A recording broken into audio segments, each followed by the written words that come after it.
What's up, guys? So I watched Snow White and the Seven Dwarfs today, and here's what I have to say. This might be not popular opinion. I got kind of bored. I know it's the original, and I will say that I think the animation is wonderful. If you look at it, you might be like, this animation is not wonderful. What are you talking about, Sam? Well, guys, every single frame of that was hand-drawn, which is just incredible, super impressive for the time. It was awesome. Now, here's the thing. I could have done without like a good half of that movie. It could have been 45 minutes, not an hour and 20. But I was impressed with some stuff. I really liked the use of birds throughout. Like whenever Snow White was singing or doing something, there were like pretty birds that were like white or blue or just happy light colors. And then whenever it was the evil queen, it was like a scarecrow. Not a scarecrow. A crow or a raven, you know, the darker colored, more ominous birds. So I really appreciated that. Another thing I thought was cool was there's a point when Snow White's like stumbling through the forest and she sees like the black forest background with like these eyes sticking out and it's like really scary.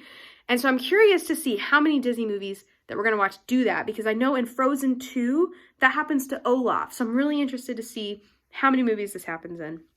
So here's the thing, I'm gonna get down. We're gonna be quick tonight for this first one, okay? So the ballad, the main ballad, Someday My Prince Will Come, I'm gonna say it's really hummable, but it's really short,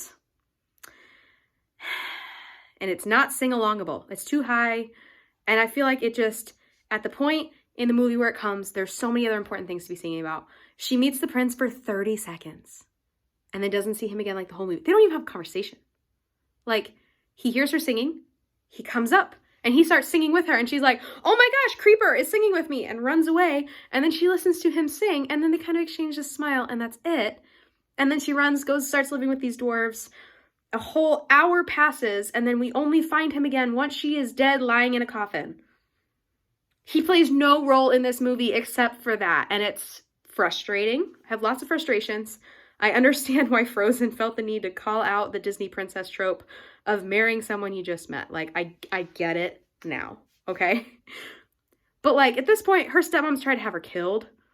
The huntsman's, like, let her go. There's so many, she's living with these 7 dwarves. There's so many other things she could sing about that are plot relevant. But she doesn't. She sings about her prince. So I'm going to give the ballad a 3 out of 10. Go ahead. You can hate me. I accept this. But I'm giving it a 3 out of 10. All right. And then the next thing, role model. I'm going to give her a 5 out of 10. She's got a servant's heart. I will give her that. She cleans, she cooks, she serves the dwarves very, very well. And I really love that. But homegirl just walks into their house.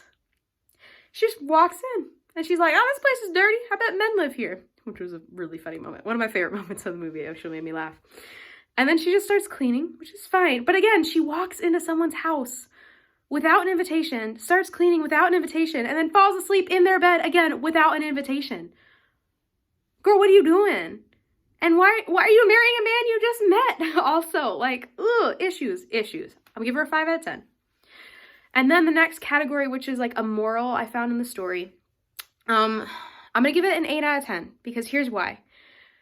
I really loved the huntsman's role. It's very small, but the evil queen says, you need to go kill Snow White. And she reminds him when he's like, what do you mean I have to kill her?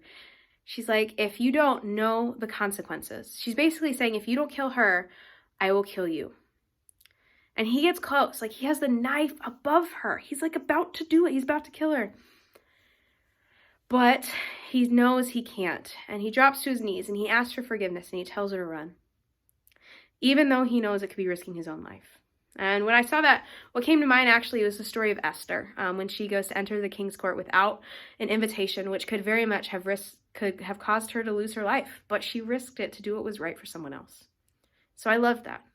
So I'm giving it an 8 out of 10.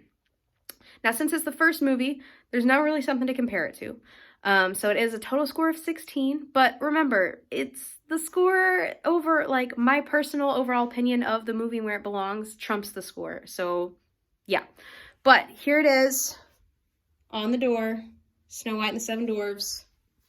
Tune in later to see what the next movie is and how it ranks. Have a good night, guys. I'll see you later.